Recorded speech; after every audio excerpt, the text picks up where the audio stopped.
May bagong tauhan po ang Makati City Police na tutulong sa paghahanap at pagkuha ng mga bomba. Hindi ito bagong pulis, kundi robot. May ulat on the spot si Marisol Abduraman. Marisol? Rafi, buong pagmamalaki ang ipinakita ng Makati City Police ang kauna-unahang explosive disposal robot na gawa ng Mapua Institute of Technology. Ang robot na ito na tinawag nilang MAG o Mechanical Anti-Terrorist Concept ay 100% Pinoy. Mga engineering students ng Mapua ang gumawa nito at lahat ng mga materyales kabilang ng mga piyesa ay gawang Pinoy. Kaya naman proud na proud ang mga gumawa nito.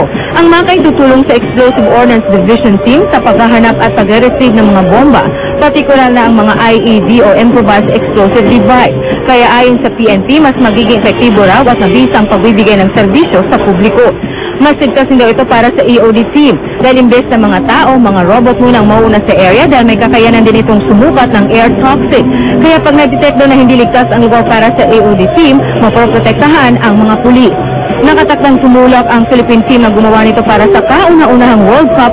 Ikinatuwa naman ito ng mga may-ari ng mall sa Makati, kaya naman dahil dito, nangako silang magbibigay ng suporta sa mga proyekto ng PNP.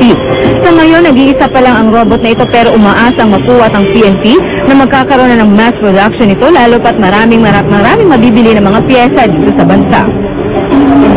In cases of chemical explosions, kailangan bago pumasok yung mga rescue operators o yung mga rescue workers sa isang chemical explosion, kailangan check mo muna yung air content kung may lason pa, so hindi dapat tao pumapasok dyan.